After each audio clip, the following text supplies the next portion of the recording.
វិរៈក្សត្រមួយព្រះអង្គព្រះនាមព្រះបាទជ័យវរ្ម័នទី7ក្នុងរាជកាលរបស់ព្រះអង្គទ្រង់បានពង្រីកទឹកដីដ៏ធំល្វឹងល្វើយក្នុងការតស៊ូដល់មហោសច្ចារ្យព្រះអង្គនិងមហាវីរៈទ័ពបានចងក្រងនៅក្បួនសឹកចម្បាំង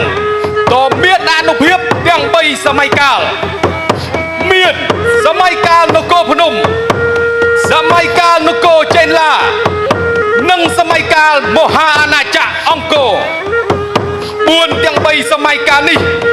រួមគ្នាតែមួយនឹងត្រូវបានប្រសិទ្ធនាមថាបច្ចៈវគុណមហាយុទ្ធក្រមខមក្បួនពិជ័យសង្គ្រាមមហានគរ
លឺ សូមស្វាគមន៍ដល់ក្រុមយុទ្ធក្រុមខមមួយទៀតមកចា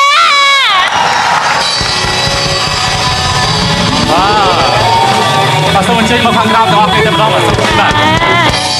ចាពិសេសខ្លាំងណាស់ចានេះខ្ញុំគ្រាន់តែមើលហើយចង់និយាយថាគ្រាន់តែឃើញពួកចាឃើញក្រុមបងចានាងខ្ញុំស្រែកលេងចេញអីហ្នឹងចាសុំអញ្ជើញមកមុខតិចមកបងចាសុំអញ្ជើញចាបាទឆ្ងល់អញ្ចឹងបាទទោះជាខ្ញុំខ្ញុំបានទេបាទគឺអាវមិនពាក់ទេតែពាក់ខ្សែពួរបាទសុំអញ្ជើញឈឺទេបាទឈឺទេពេលពាក់ខ្សែពួរអញ្ចឹងបាទមានការឈឺប៉ុន្តែឥឡូវស៊ាំពីដំបូងឈឺតែស៊ាំហើយអូបាទស៊ាំទៅហើយបាទខ្ញុំបាទអនុញ្ញាតសួរបន្តិចបាទព្រោះថាបាទមិញនេះបើឃើញថាមានការបង្ហាញក្បាច់បាទបុរាណខ្មែររបស់យើងដែលមានឈ្មោះថាយុទ្ធក្រមខមច្រើនមែនទែនតើការហាត់រៀននេះប្រហែលឆ្នាំមកហើយបាទចាបាទពួកខ្ញុំទាំងអស់គ្នាគឺវឹកហាត់រយៈពេល6ឆ្នាំ6ឆ្នាំបាទ6ឆ្នាំចាមានរយៈពេលរហូតដល់ទៅ6ឆ្នាំចាហើយសម្រាប់ក្រុមរបស់បងមានចំនួនគ្នាប្រហែលអ្នកដែរចាសម្រាប់ការសម្ដែងម្ដងអញ្ចឹងណាបាទយើងមានចំនួនច្រើនយើងផ្លាស់ប្ដូរគ្នាបាទយើងពិបាកកំណត់ណាប៉ុន្តែបើក្នុងកម្មវិធីមួយហ្នឹងគឺអាចពី15ទៅ20នាក់ចាហើយរបាំសម្រាប់ក្បាច់គុណមិញនេះដែរគឺយើងយកមកសម្រាប់នៅក្នុងកម្មវិធីអីដែរទៅបងបាទតាមការពិតទៅក្បាច់គុណនេះគឺជាក្បាច់គុណរបស់កងទ័ពខ្មែរយើងបាទយើងធ្វើយើងចង់បង្ហាញឲ្យបងប្អូនប្រជាពលរដ្ឋបានដឹងថាក្បាច់គុណពីបុរាណរបស់យើងបានរស់រានមានជីវិតឡើងវិញមកហើយចាអូហើយក៏ចង់បញ្ជាក់បងថាកូនខ្មែរគឺពិតជាខ្លាំងមែនចាបាទសូមជំរាបមួយបាទចាខ្មែររបស់យើងគឺមិនធម្មតាទេចាកូនខ្មែររបស់យើងគឺជាពូជអ្នកចម្បាំងចាគឺជាពូជអ្នកខ្លាំងតែម្ដងចាត្រូវទេបងចាបងខាងនេះអត់ឆ្លើយបាទពិតជាត្រឹមត្រូវណាស់បងចាបាទពិតជាត្រឹមត្រូវហើយចាបាទអរគុណចាអរគុណចាដូច្នេះសម្រាប់ក្រុមបងចាគាត់នឹងមានអ្វីពិសេសដើម្បីចែកជូនតទៅទៀតតែឥឡូវនេះឃើញដូចជាពួកគាត់អត់ហត់ដែរចាដូច្នេះសូមឲ្យគាត់អនុញ្ញាតសម្រាប់បានចាសូមអរគុណចាអរគុណទាំងអស់គ្នាចាអរគុណបាទតែដែរជួបក្រុមយុទ្ធក្រុមខមជាថ្មីម្ដងទៀតបាទ